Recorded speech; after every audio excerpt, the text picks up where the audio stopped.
C'est là une grande faveur qu'Allah nous a accordée de par sa grâce. Allah nous a permis d'accepter le Messie promis alayhi salam.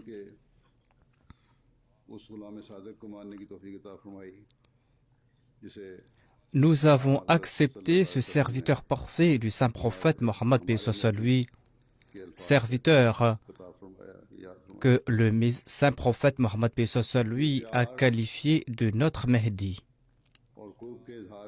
Cet amour, cette expression d'amour et de proximité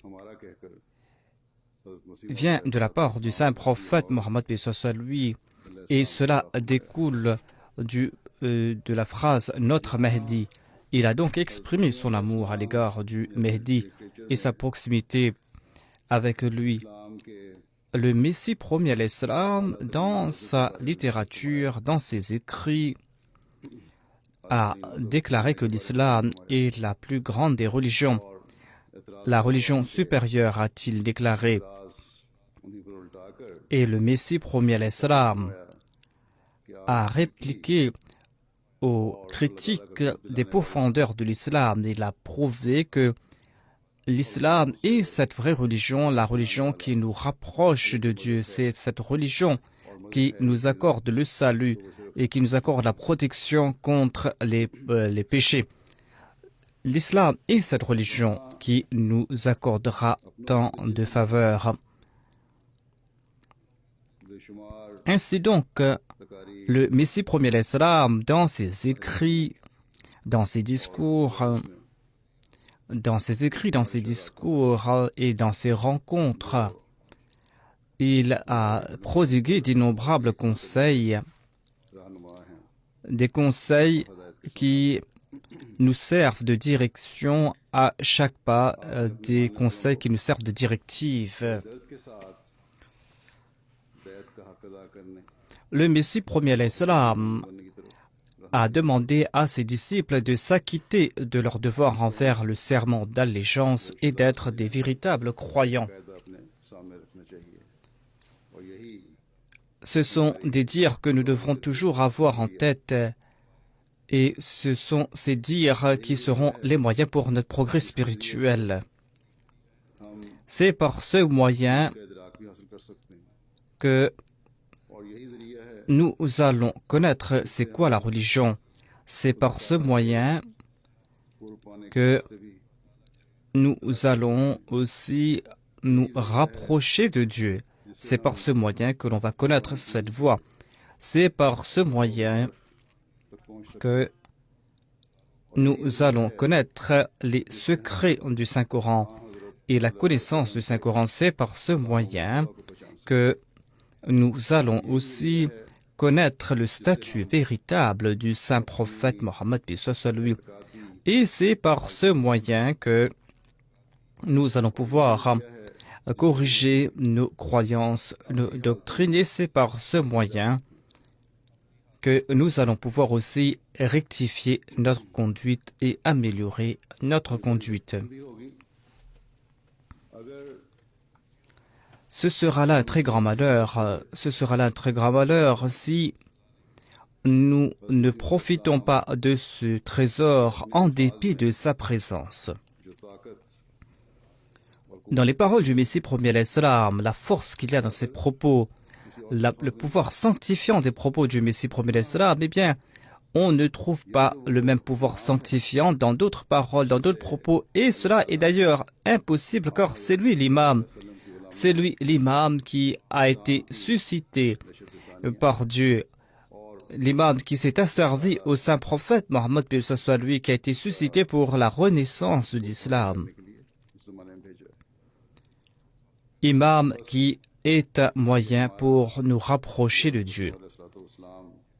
Ainsi donc, nous qui avons accepté le Messie promis l'Islam, nous qui disons que nous lui avons prêté allégeance, eh bien, il nous incombe à nous, ses disciples, d'écouter les paroles du Messie promis l'Islam, de lire les paroles du Messie promis l'Islam et de les traduire dans la pratique. Nous devons faire en sorte que nous puissions atteindre le seuil requis par le Messie premier d'Islam, être à la hauteur de ses attentes. Pour le sermon d'aujourd'hui, je vais présenter quelques dires du Messie premier d'Islam, des dires qui nous servent de directive dans notre vie, qui nous servent de direction. C'est une feuille de route qu'il nous a présentée pour notre vie. Il nous fait comprendre quel est le seuil que doit atteindre l'Ahmadi, comment doit-il se comporter. En ce monde où règne le matérialisme, eh bien, ces paroles, ces conseils prennent encore plus d'importance. Certains d'entre nous commencent à changer de priorité et on se tourne davantage vers ce monde, vers le matérialisme et on n'accorde plus autant d'importance à la religion et à la spiritualité. Ainsi donc, nous disons que nous sommes des musulmans ahmadis, mais ces écarts de conduite prennent de l'ampleur et nous affaiblissent. Ainsi donc, à la lumière de ces écrits du Messie premier d'Islam, chacun d'entre nous peut s'analyser et voir où on se trouve et où on devrait être. Quelle est la norme de la taqwa? Quel est le sens de la taqwa? Que signifie la vertu? Quelle doit être la norme de la vertu? Quelles sont nos responsabilités?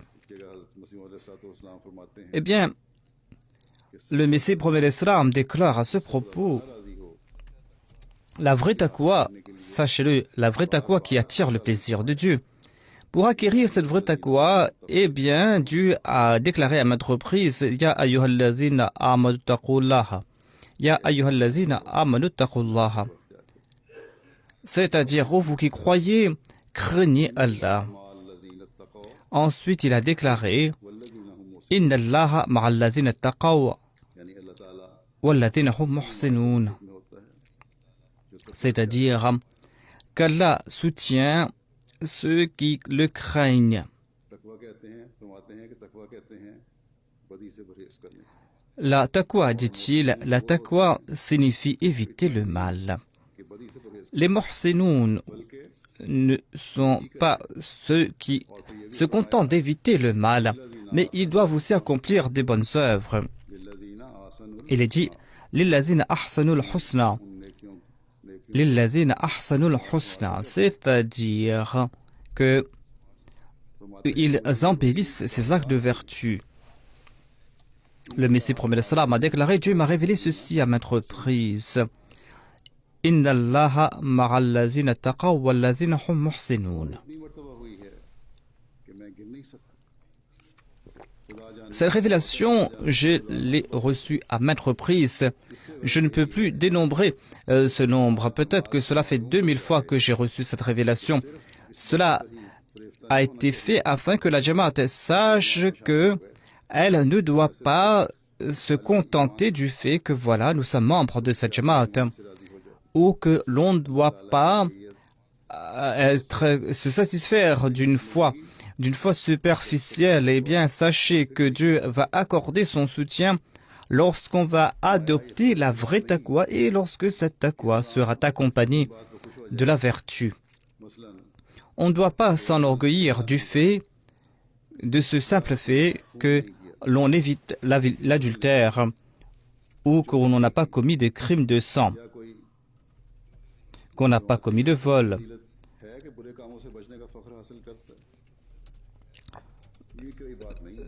Est-ce qu'on doit être fier du fait qu'on a évité des péchés, des crimes? Certainement non. Cela n'a aucune importance. Le fait d'éviter ces péchés n'est pas là un grand acte de vertu. Ceux qui ne commettent pas ces crimes sachent que s'il va voler, eh bien, la loi va l'attraper un jour et il sera emprisonné, il sera puni pour son crime. Ainsi donc, auprès d'Allah, l'islam ne signifie pas cela, c'est-à-dire que se contenter d'éviter les péchés. Tel n'est pas le sens de l'islam. Tant qu'on n'abandonne pas le mal pour adopter des vertus, eh bien, l'on ne pourra pas vivre spirituellement, dit le Messie premier d'Islam. Ces actes de vertu font office de nourriture, tout comme l'on ne peut pas vivre sans nourriture, de même. De même, tant qu'on n'adopte pas ces actes de vertu, tant qu'on ne les accomplit pas, eh bien, l'on n'aura pas accompli grand-chose. C'est lorsqu'on va accomplir ces bonnes œuvres que l'on va progresser dans la spiritualité. Il y a certains péchés qui influencent l'homme, qui ont de l'effet sur la personne, mais cette personne ne ressent pas cet effet. Cependant, un temps vient que lorsque cette personne, celui qui est coupable de ces péchés, est attrapé par Dieu. Le Messie premier l'Islam déclare à ce propos, il y a certains grands péchés, à l'instar du mensonge, de l'adultère, de la malhonnêteté, des faux témoignages, le fait d'usurper les droits d'autrui, le fait de commettre des actes de polythéisme. Ce sont là des péchés qui sont majeurs, qu'on le connaît. Mais il y a aussi des péchés des plus subtils. Et l'on commet ces péchés sans en être au courant. L'on grandit, l'on vieillit et l'on ignore que l'on est en train de commettre là des péchés. Il y a toute une vie qui passe et l'on commet ces péchés que l'on considère mineurs. À titre d'exemple, il y a le fait de se plaindre pour des moindres choses, se plaindre, se lamenter, et de dire que voilà, un tel a dit ceci, l'autre a dit cela. Eh bien, de telles personnes considèrent cela comme quelque chose d'insignifiant. Alors que le Saint-Coran considère cela comme un grand péché. Ces petites paroles, ces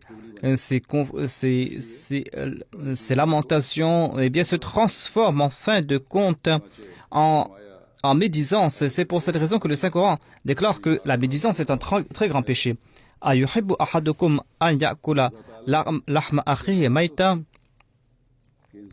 Voilà ce qu'a dit le Saint-Coran. Allah n'aime pas que l'on prononce de telles paroles lorsqu'on méprise son frère. Dieu déclare que voulez-vous manger la chair de votre frère qui est décédé? Le Messie premier l'Islam déclare que l'on prononce de telles paroles, des paroles qui sont méprisantes à l'égard de son frère. Eh bien, on va aussi, en fin de compte, commettre des actions qui vont nuire à son frère. Cela ne va pas se limiter à des propos, mais l'on est enclin à nuire à son frère, l'on médit sur son frère, on a des doutes sur son frère, on commence à médire sur autrui. Et petit à petit, l'on atteint le seuil où l'on tente de nuire à l'autre. Le Messie premier l'Islam déclare énoncer de tels propos à l'égard de son frère et essayer de prouver qu'il est un sot, un imbécile, ou faire montre d'animosité à son égard, eh bien ce sont là autant d'actions condamnables. C'est cela l'avarice. Il y a l'avarice, il y a la colère, le fait de se mettre en colère pour un rien. Ce sont autant de mauvaises actions. Ainsi, le premier seuil est que l'on doit éviter ces actions. L'on doit éviter tout péché, que ces péchés soient commis par les oreilles ou par les yeux, par les mains ou par les pieds. On doit éviter ces péchés, ces transgressions, que cela concerne les yeux, les oreilles, les mains ou les pieds. Ce sont autant de péchés. Si l'on commet de tels péchés, eh bien, on doit les éviter, dit le Messie premier l'Islam, car Allah déclare وَلَا تَكْفُ مَا لَيْسَ لَكَ بِهِ عِلْمٌ إِنَّ السَّمْعَ وَالْبَصَرَ وَالْفُؤَادَ كُلُّ أُولَئِكَ عَنْهُ مسؤولا. C'est-à-dire, si vous ignorez quelque chose, eh bien, n'essayez pas de suivre la chose parce que vos oreilles, vos yeux, votre cœur et chaque membre de votre corps sera questionné à ce propos. Lorsqu'on va se présenter devant Dieu, eh bien, Dieu va nous poser des questions à ce propos. Il y a nombre de ces mots qui naissent en raison des suspicions. Par exemple, on a entendu quelque chose à propos d'un autre et l'on croit que c'est vrai, sans faire des recherches, sans faire d'enquête. C'est là quelque chose de mauvais. Étant donné qu'on ignore ces faits, étant donné qu'on n'a pas de certitude à ce propos, on ne doit pas laisser foisonner ces belles propos. Cela se transforme en suspicion tant qu'on n'a pas été témoin de cet acte. On ne doit pas nourrir de telles pensées en son cœur, on ne doit pas énoncer de tels propos. Ce sont là des conseils très importants. Nombre de personnes sont attrapées par leurs propos. Eh bien, cette suspicion, si on s'en débarrasse, eh bien, la moitié des troubles de notre société vont disparaître. Il y aura cette unité au sein de notre communauté. On constate, dit le Messie promet l'Islam, que nombre de personnes sont attrapées uniquement en raison de leurs propos. Et de telles personnes doivent aussi se lamenter, ont été attrapées pour leurs propos et ces propos n'étaient pas vrais. Eh bien, ces personnes sont embarrassées, ces propos sont mensongers. C'est pour cette raison qu'il ne faut pas avoir des doutes à propos de l'autre. Il faut toujours avoir de bonnes pensées. Si l'on a entendu quelque chose de négatif à propos de cette personne, il faudra faire des enquêtes. L'on est faible.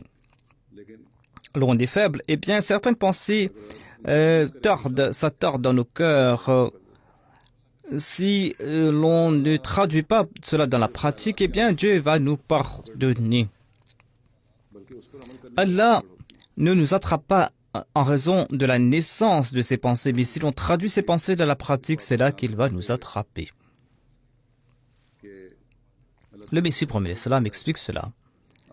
Il explique comment Dieu nous attrape. Il déclare: s'il y a des pensées passagères qui nous traversent le cœur, eh bien Dieu ne nous attrape pas. Par exemple, si quelqu'un pense que voilà, je vais avoir tel bien, ce sera bien pour moi. C'est une convoitise, certes, mais de telles pensées, ces pensées qui naissent naturellement et qui passent et qui sont passagères, eh bien on ne sera pas attrapé pour de telles pensées. Mais lorsque de telles pensées se font une place dans le cœur et lorsqu'on pense que voilà, je dois faire ceci ou cela pour avoir ces biens, lorsqu'on commence à réfléchir sur des moyens illicites pour avoir de tels biens, lorsqu'on commence à mentir sur ses impôts pour se faire des économies, eh bien de telles pensées peuvent traverser le cœur. Mais si l'on traduit de telles intentions de la pratique, si on est coupable d'évasion fiscale, si l'on ne dit pas la vérité à ce propos, si l'on commence à mentir à propos de ses revenus, eh bien Dieu va nous attraper et on en a fait des expériences. On a plusieurs exemples.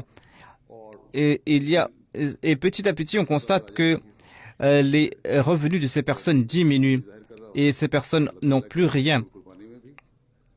Et c'est ainsi que voilà, ils sont attrapés parce qu'ils payent moins dans leur contribution financière pour la cause de Dieu et qu'ils ne payent pas leurs impôts comme ils devaient le faire. Ainsi donc, lorsqu'on se fait une telle intention, l'on va commencer à réfléchir à ce propos.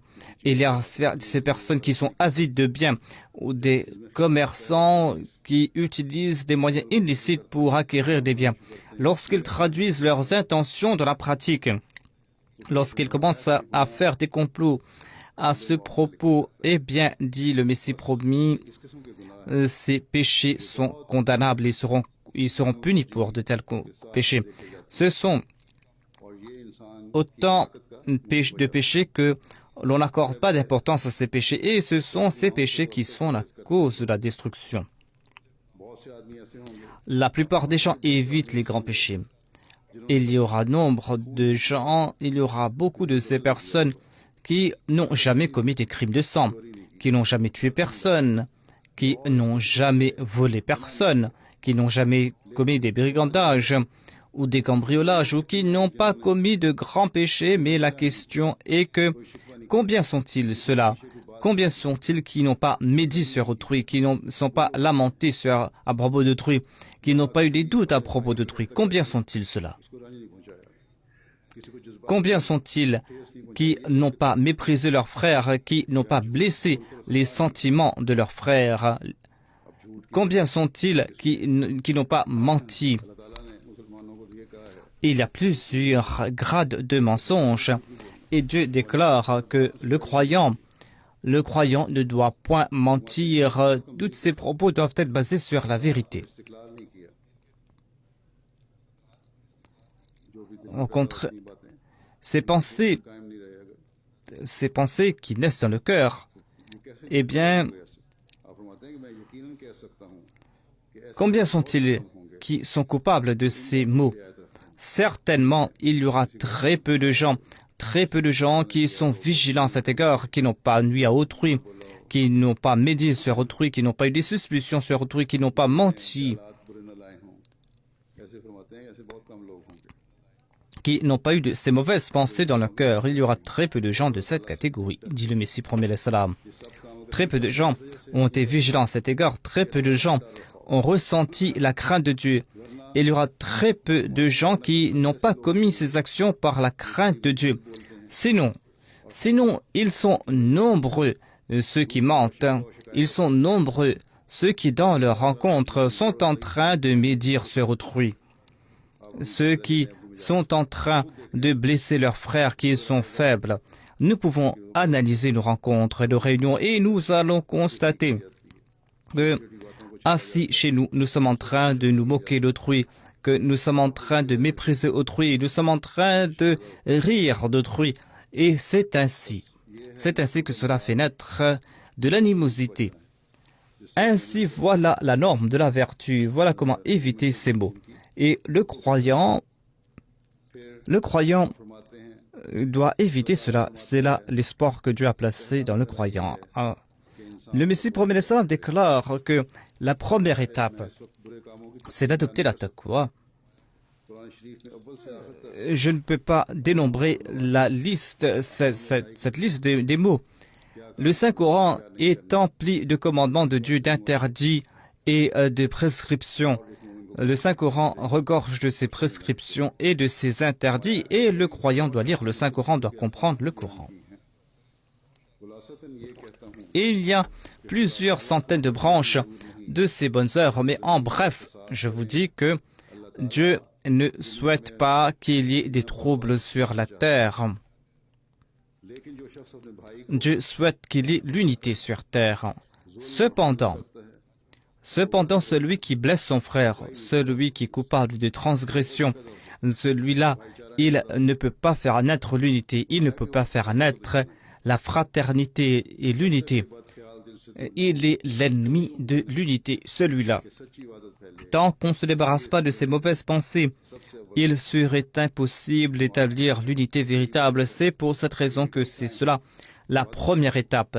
La Jamaat sera bénie lorsqu'il y aura cette unité, voilà le but de l'avènement même du Messie promis le salam d'ailleurs, et tel était le but de l'avènement du Mahdi promis. Il devait unir tous les musulmans. Il devait en faire une seule umma, ce Mahdi. Ensuite, on constate, dit le Messie promet le salam, que la majorité des gens, lorsqu'ils écoutent de tels propos, eh bien leurs cœurs sont influencés par de tels propos. Ils pensent que c'est vrai. Mais lorsqu'ils écoutent des bonnes paroles, c'est-à-dire lorsqu'on dit de bons conseils, lorsqu'on prononce un sermon, lorsqu'ils écoutent ce sermon, ces discours, ces conseils, eh bien leurs cœurs sont touchés. La majorité des cœurs sont touchés. Et les gens m'écrivent aussi à ce propos. Mais dit le Messie promis, lorsqu'on quitte cette réunion, cette rencontre bénie, lorsqu'on commence à rencontrer ses amis, eh bien, l'on est paré des mêmes couleurs. Et l'on oublie ces conseils qu'on a entendus. L'on oublie ces conseils, ces bons conseils. C'est pour cette raison que je dis que nous devons répéter ces paroles à maintes et maintes reprises afin que nous puissions nous en rappeler avant que nous les oublions. Voilà donc cette réalité. Les gens retournent à la case du départ. On doit se débarrasser de telles compagnies, de ces mauvaises compagnies. Et l'on doit aussi se rappeler du fait que l'on doit être conscient de toutes ces choses. Car lorsqu'on souhaite acquérir quelque chose, il faut posséder la connaissance. Si l'on désire quelque chose, Si l'on souhaite acquérir quelque chose, eh bien, il est important donc de connaître c'est quoi cet objet. Si cet objet est néfaste ou avantageux, on doit connaître ses avantages, ses désavantages, afin que si cet objet n'est pas néfaste, on puisse l'adopter. Ainsi donc, tant qu'on ne possède pas de connaissances, eh bien, pourquoi l'on va acquérir cet objet? Le Saint-Coran nous a enseigné cela à maintes reprises. Eh bien, lisez le Saint-Coran. Lisez le Saint-Coran à maintes reprises. Et vous devez faire une liste de ces mauvaises actions et vous devez aussi, par la grâce de Dieu, tenter d'éviter ces maux, ces péchés. Voilà la première étape dans la voie de la taqwa, c'est-à-dire éviter les maux. Lorsque vous allez faire des efforts sincères, eh bien Dieu va vous accorder la possibilité d'éviter ces péchés. Et vous allez consommer de cette boisson camphrée qui va vous purifier. On dit que le camphre refroidit les passions, les sentiments. On utilise aussi pour ses vertus thérapeutiques. Eh bien, le Messie promet a cité le camphre dans le domaine spirituel. Lorsqu'on va éviter les péchés, ce sera comme si l'on est en train de consommer de cette boisson de camphre. Et c'est ainsi que petit à petit, ces passions pécheresses vont refroidir. Par la suite, l'on va commettre des bonnes œuvres. Tant qu'on ne devient pas muttaqi, on ne va pas porter cette robe. Et ces prières non plus ne seront pas exaucées. Si vous voulez que vos prières soient exaucées, eh bien, la chose essentielle est que vous devez éviter le mal, les péchés. Vous devez adopter les bonnes œuvres. Voilà ce que signifie la taqwa, c'est la première étape. Car Allah déclare « Innama yataqabbalullah minal muttaqin » c'est-à-dire Allah accepte uniquement les œuvres, les actes d'adoration des muttaqis. C'est là la réalité. La prière, le jeûne, eh bien, ce sont les prières des jeûnes des muttaqis qui sont agréées. Et comment faire en sorte que ces actions soient agréées? Le Messie promet l'Islam explique que l'acceptation de la Salat est que l'on commence à ressentir les effets de la prière de la Salat et ses bénédictions. Et tant que l'on ne ressent pas ces sentiments, eh bien ce ne seront que de simples actions. À quoi bon cette prière et ce jeûne que l'on commence à prier pour ensuite médire sur autrui? Les gens disent que voilà, je ne sais même pas si ma prière a été exaucée, si ma ibada a été exaucée par Dieu. Eh bien, après ces prières, on doit se demander, est-ce qu'on s'est débarrassé des grands péchés, des petits péchés? Est-ce qu'on déteste ces péchés? Est-ce qu'on est enclin à commettre des bonnes œuvres, à accomplir des bonnes œuvres? Est-ce qu'on est enclin à dire la vérité? S'il n'en est pas ainsi, s'il n'y a pas cette analyse, s'il n'y a pas cette conclusion, eh bien ces prières sont que de simples actions. L'on ne fait que se frotter la tête.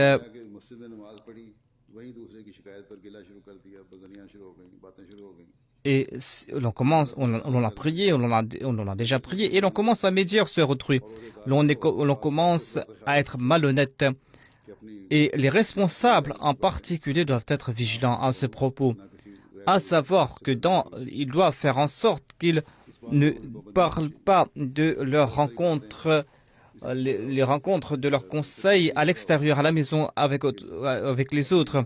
C'est pour cette raison qu'il y a ces troubles. C'est-à-dire on est malhonnête concernant ces réunions. L'on parle des points de ces réunions à l'extérieur. L'on en fait mention à des personnes tierces. L'on commence à s'attaquer à l'honneur d'autrui. Ainsi dit le Messie promet l'Islam, si l'on commet de tels péchés, eh bien, quel est l'avantage de notre Salat? Il y a nombre de jeunes qui m'écrivent, que je connais. Il y a aussi certains responsables qui s'éloignent de la Jamaat en voyant de telles actions et s'éloignent de la mosquée, s'éloignent de l'ibadah, s'éloignent en fin de compte d'Allah. Eh bien,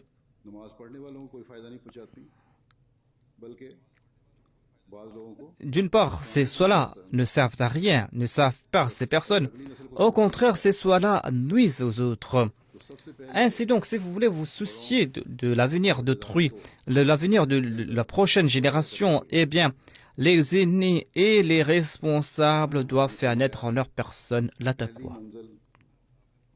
Le Messie promet l'Islam déclare que la première étape, l'étape la plus difficile, si l'on souhaite être un croyant, la première étape, c'est d'éviter le mal et c'est cela le sens de la taqwa. Le Messie promet l'Islam déclare que l'on doit se rappeler que la taqwa ne signifie pas éviter les grands péchés, les péchés majeurs. Il faudra éviter les péchés les plus subtils, le mépris par exemple, le fait de se réunir et de mépriser autrui, de se moquer d'autrui, de s'asseoir dans une compagnie où l'on se moque d'Allah et de son prophète lorsqu'on s'attaque à autrui, à son frère. Même si l'on n'exprime pas son accord, eh bien, le fait de s'asseoir dans de telles compagnies, ce sera un péché auprès d'Allah. Même si l'on ne participe pas dans de telles conversations. Le fait de participer dans de telles compagnies, d'écouter de tels propos, suffit pour être considéré comme un transgresseur auprès de Dieu. Ces personnes sont malades. Pourquoi ces personnes profitent de telles compagnies? Pourquoi de telles personnes écoutent de tels propos? Ceux qui écoutent de tels propos sont en fait coupables de telles actions. Ceux qui énoncent ces propos malsains sont coupables et seront châtiés. Il n'y a pas de doute à ce propos. Ces personnes méritent les péchés parce qu'ils ont commis, méritent les punitions parce qu'ils ont commis ce péché. Mais ceux qui s'asseyent silencieusement, eh bien, eux aussi, ils seront coupables. Eux aussi, ils sont transgresseurs et ils vont devoir en payer le prix. Écoutez cela, dit le Messie promet l'Islam, écoutez cela attentivement et lisez le Saint-Coran, méditez sur le Saint-Coran, tel est l'ordre de Dieu. Ce sont là des choses qu'on ne doit pas oublier.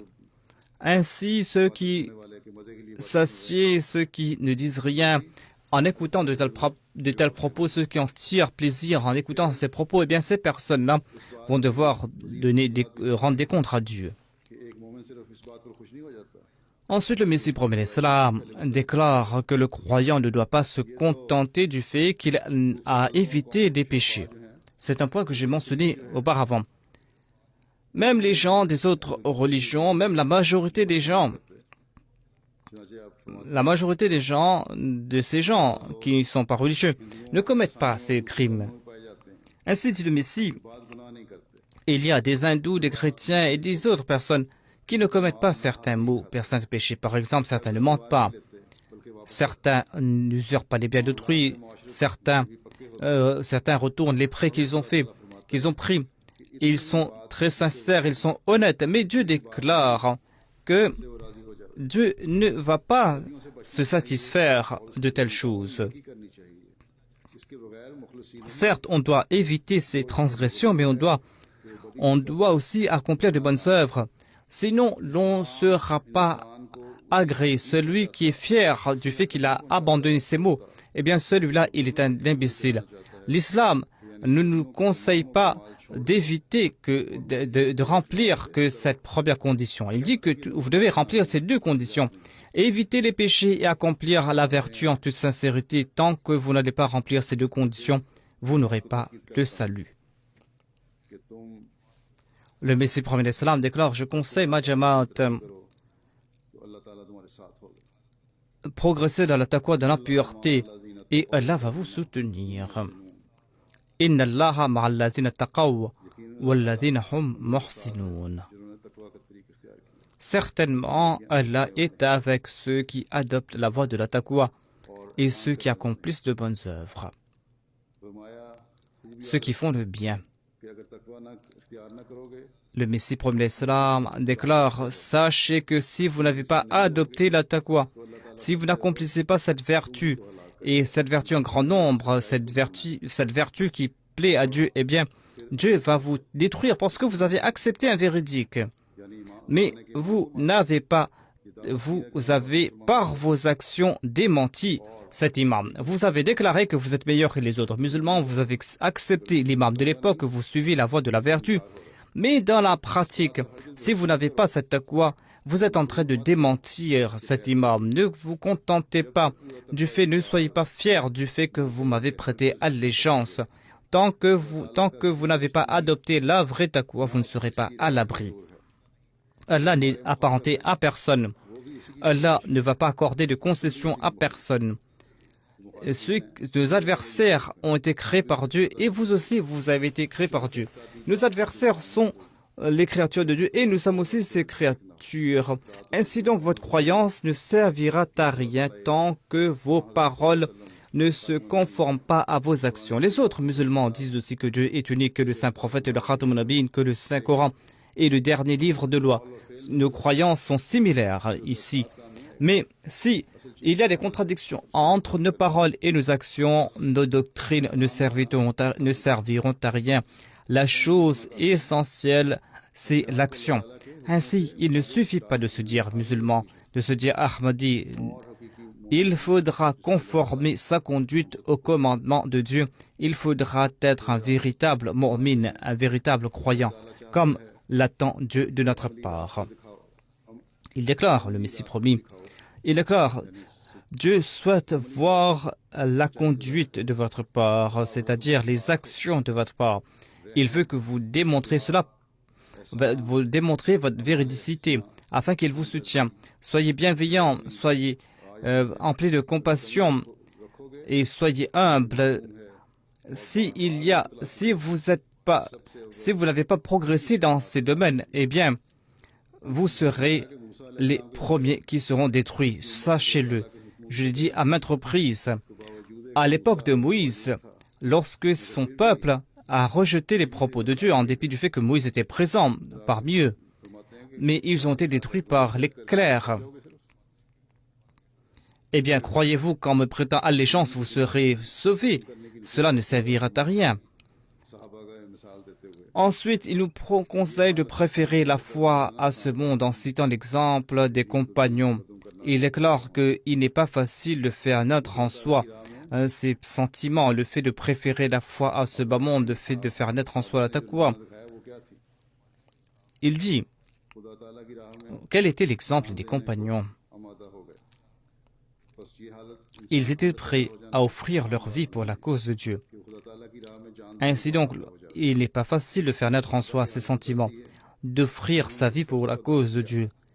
Mais l'action des compagnons démontre qu'ils ont accompli cet ordre. Lorsqu'ils ont reçu l'ordre de donner leur vie, eh bien, ils ne se sont pas prosternés devant le monde. Ainsi donc, vous devez préférer la religion, la foi à ce monde. Ces jours-ci, j'ai prononcé nombre de discours sur les compagnons du saint prophète. On trouve ces récits fabuleux, ces sacrifices qu'ils ont consentis, ces actes de vertu qu'ils ont accomplis, ces actes de taqwa qu'ils ont accompli, la norme de la taqwa. Je cite ces exemples afin qu'ils nous servent de modèle, ces compagnons. Ces compagnons à propos de qui le saint prophète a déclaré que mes compagnons sont comme des étoiles.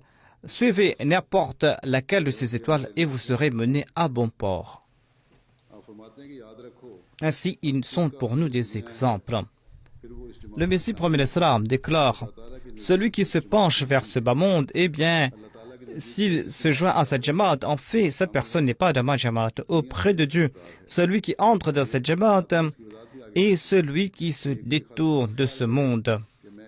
Il a expliqué cela. Et il dit que ne croyez pas que je serai détruit ou que je vais m'éloigner de Dieu ou de la reconnaissance de Dieu.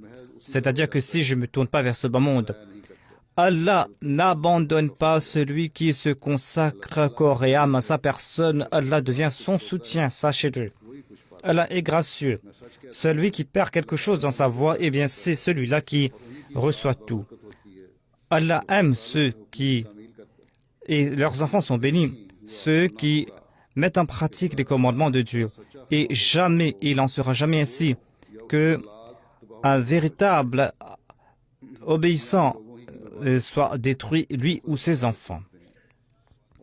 En ce monde sont détruits ceux qui abandonnent Dieu, ceux qui se prosternent devant ce monde. N'est-il pas vrai que chaque chose est entre les mains de Dieu et que l'on ne peut pas remporter de procès sans l'aide de Dieu, qu'on ne pourra pas avoir de succès sans l'aide de Dieu et qu'on ne pourra pas avoir de confort sans la personne de Dieu? Certes, cela est vrai, on peut posséder de grandes richesses, certes, mais qui peut dire que cette richesse eh bien, va servir à nos enfants, à nos femmes après notre décès? Il y a d'innombrables exemples de ce genre. Le fait que ces personnes qui sont décédées par la suite perdent tous leurs biens. Réfléchissez à ce propos, faites naître en vous ce changement, dit le Messie premier alayhi salam. La définition de cette jamaat, et c'est Dieu qui est en train de couvrir les défauts des membres de cette jamaat. Mais lorsqu'on va passer par des épreuves, eh bien, l'on sera mis à nu. Et cette maladie qui est dans le cœur va nous détruire entièrement.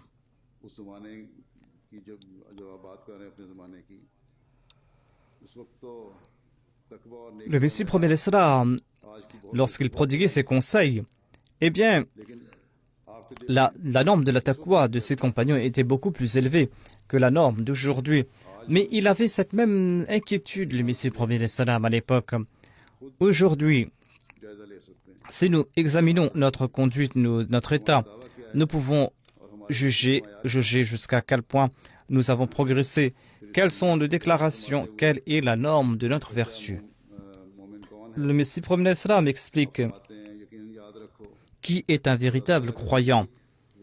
Il dit, sachez-le, sachez qu'auprès de Dieu, le croyant, celui qui a prêté allégeance, est celui qui a préféré la foi à ce monde. Celui qui annonce que s'il accorde de l'importance à ce monde, eh bien, il est en train d'enfreindre cet engagement. Il est coupable auprès de Dieu. Sachez que tant qu'on n'a pas rectifié sa conduite, nos propos ne serviront à rien. Ce seront que des vaines paroles.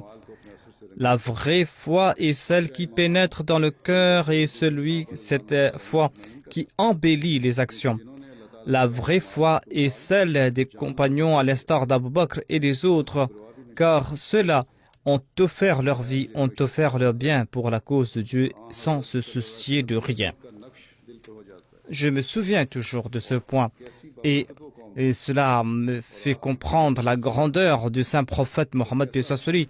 C'était un peuple des plus bénis et le pouvoir sanctifiant du saint prophète paix soit sur lui était des plus puissants. Il a fait en sorte que ce peuple ait progressé. Voyez comment le saint prophète les a élevés. Il fut un temps lorsque ces personnes commettaient ces péchés comme s'ils buvaient le lait de leur mère. Le vol, l'adultère, les péchés, les transgressions, le libertinage, ce sont autant de maux qu'ils commettaient. Mais lorsqu'ils ont profité de la compagnie du saint prophète, eh bien, leur condition a changé tant et si bien que le saint prophète, paix soit sur lui, a témoigné que Allah fait ashabi. C'est-à-dire, ils se sont débarrassés de leur guenille de personnes de ce bas monde et ils ont porté les vêtements des anges. C'est-à-dire, ils faisaient ce qu'on leur ordonnait d'accomplir. Telle était la condition de ces compagnons. Ils s'étaient débarrassés de leur penchant et de leurs souhaits. Le Messie promet l'Islam nous explique quel doit être notre état après le serment d'allégeance avec la Jamaat, quelle doit être notre relation avec la Jamaat et quelle doit être la relation avec le Messie promis et après lui avec le califat qui sera établi après lui. Le califat sera permanent, dit-il.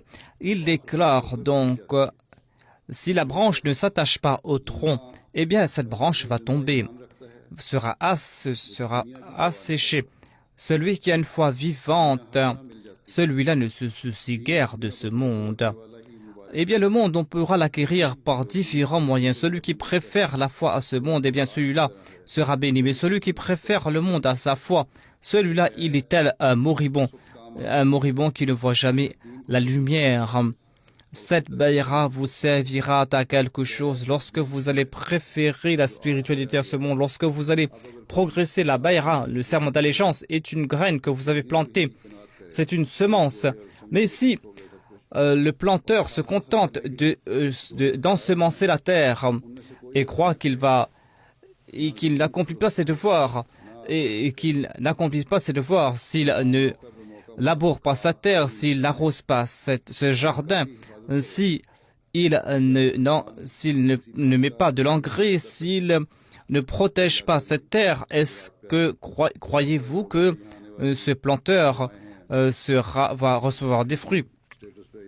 Il y a un nombre de personnes qui sont venues ici dans cette région, qui sont des réfugiés, qui sont des demandeurs d'asile et qui viennent de la campagne. Ils savent très bien que si l'on ne se soucie pas de sa semence, eh bien cette semence ne va pas pousser, ne va pas fleurir, ne va pas donner ses fruits. Ainsi donc, je m'adresse aux nouveaux venus ici en disant que Dieu vous a accordé une meilleure situation. Vous avez la liberté de pratiquer votre foi ici. Vous pouvez accomplir vos actes d'adoration en toute liberté. Vous pouvez montrer quelle est votre foi. C'est pour cette raison qu'il incombe à tout Ahmadi qui est venu du Pakistan en particulier. Il leur incombe à ces Ahmadis de préférer la foi à ce monde et de faire en sorte qu'elles puissent mettre en pratique les commandements de Dieu. Et pour ce faire, ils doivent user de toutes leurs aptitudes.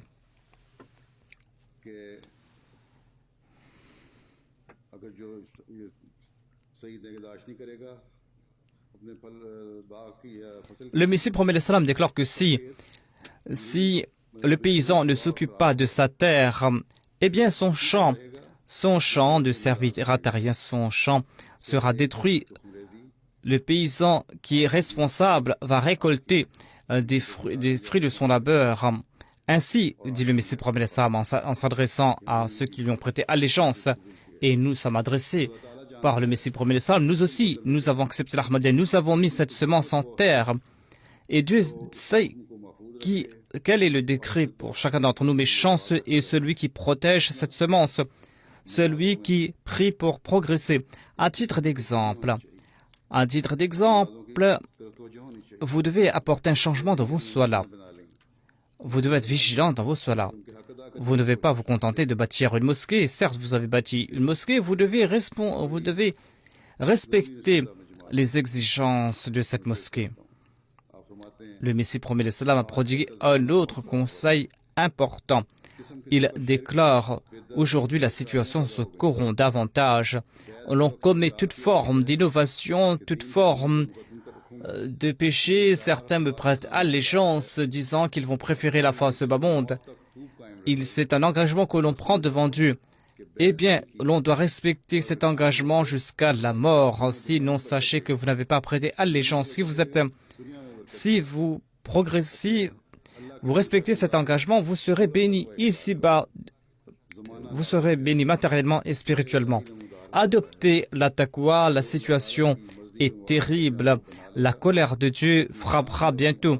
Celui qui va se conformer au plaisir de Dieu, celui-là va avoir pitié de sa personne et de la personne de ses descendants. C'est-à-dire, il va avoir pitié de lui et de ses descendants, celui-là. Tant qu'on ne se rassasie pas, tant qu'on ne commence pas à satiéter les biens, l'on ne va pas apaiser sa faim. on en voit les signes de la colère de Dieu. On en voit aujourd'hui encore. On en voit cela. Il y a les chiffres qui sont devant nous. Vous voyez tous ces calamités, tous ces tremblements de terre qui ont frappé le monde en ces 100 ans. On n'en voit plus autant dans le passé. Ici aussi, il y a des ouragans, des tempêtes. Et tous les temps, on dit que voilà, on n'a pas vu, on dit que voilà, cela a battu les records de ces 50 dernières années, de ces 100 dernières années. Mais ces gens de ce bas monde ne comprennent pas ces points, mais nous devons comprendre, nous devons en tirer leçon. À savoir que ce sont autant de signes du courroux divin. Le Messie promet l'Islam nous a avertis à ce propos. C'est pour cette raison que nous devons nous réformer. Et nous devons aussi informer le monde que ces calamités ne sont pas des calamités ordinaires. Ces prophéties ont été faites 100 ans auparavant et qu'il y a des moyens pour s'en prémunir, c'est-à-dire il faut se tourner vers Dieu. Si l'on n'est pas conscient de cela, si l'on ne se réveille pas, eh bien, il sera impossible de s'en prémunir. De même, l'on a fait naître pour sa personne des difficultés. Il y a ces guerres que l'on mène à droite et à gauche. On est en train de commettre ces transgressions, ces oppressions. Et en conséquence, lorsque auprès de Dieu on atteint un certain seuil, pour nous on a atteint le seuil, mais Dieu accorde du répit. Lorsque ces transgressions vont atteindre le comble auprès de Dieu, eh bien Dieu va détruire ses peuples. Et seront sauvés ceux à propos de qui le Messie promet l'Islam a dit dans son vers. C'est le feu, mais le feu on sera protégé de ce feu, ceux qui aiment Dieu. Ainsi, il faudra être très vigilant à cet égard. Il faudra être vigilant pour se protéger soi-même, protéger le monde.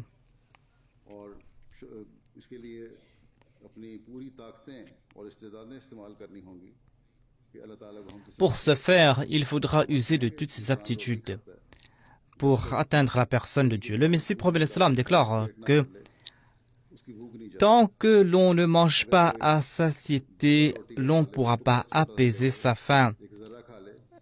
Si l'on consomme qu'un morceau de pain, un grain de riz, est-ce qu'on va apaiser sa faim? Certainement non. Si l'on consomme une goutte d'eau, est-ce qu'on va apaiser sa soif? Certainement non. On va mourir malgré cette goutte d'eau. Ainsi donc, tant qu'on ne mange pas à satiété, l'on ne va pas apaiser sa faim. Tant qu'on va pas manger une certaine quantité, l'on ne pourra pas vivre et survivre. Il en est de même à propos de la spiritualité. Tant que cette spiritualité n'atteint pas un certain seuil, le seuil de la satiété, l'on ne pourra pas être à l'abri. Pour ce faire, il faudra accomplir ces actes de vertu, tout comme l'on mange et l'on boit jusqu'à ce qu'on apaise sa faim et sa soif. Sachez, dit le Messie prophète l'Islam, sachez que ne pas accepter certaines paroles signifie abandonner tous les commandements de Dieu. Si l'on commet certaines actions pour Satan, certaines actions pour Dieu, eh bien sachez que Dieu n'aime pas de tels mélanges. Dieu souhaite que vous tournez entièrement vers lui. Certes, il est difficile de se tourner vers Dieu. C'est une mort même. Mais en fin de compte, c'est dans cette mort que se trouve la vie, c'est-à-dire de se débarrasser de cette partie satanique. Celui qui s'en est débarrassé, eh bien, celui-là, il est béni. Sa peau, son corps est béni. Mais s'il y a une partie qui appartient toujours à Satan, il ne sera pas béni. Tant qu'on ne traduit pas la baïra dans la pratique, cette baïra ne servira à rien. Vous prononcez de grands discours, mais dans la pratique, vous ne faites rien. Et vous ne serez... Il en est de même auprès de Dieu. Dieu il est très jaloux. Croyez-vous que vous allez dire que vous êtes obéissant vers Dieu pour obéir à ses ennemis? C'est là de l'hypocrisie. Il faudra pas se soucier d'autrui jusqu'à son dernier souffle. Il faudra accomplir ses actions, c'est-à-dire de préférer la foi à ce bas monde. Il y a deux types de péchés. Il y a le fait de ne pas accorder de l'importance à Dieu, d'être paresseux dans ses actes d'adoration. Il y a aussi le fait de ne pas être empli de compassion à l'égard d'autrui. Eh bien, vous devez éviter ces péchés, obéir à Dieu. Vous avez pris cette allégeance, vous devez être vigilant à cet égard. Vous ne devez pas nuire aux serviteurs de Dieu. Vous devez réfléchir sur les commandements du Saint-Coran.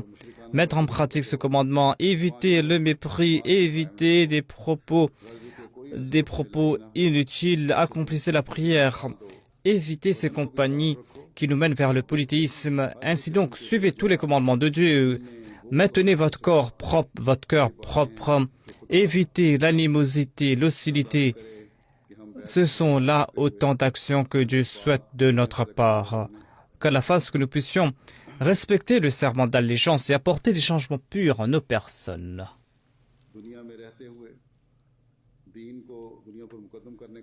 Tout en vivant en ce bas monde, que nous puissions préférer la foi à ce monde, que nous puissions respecter cet engagement,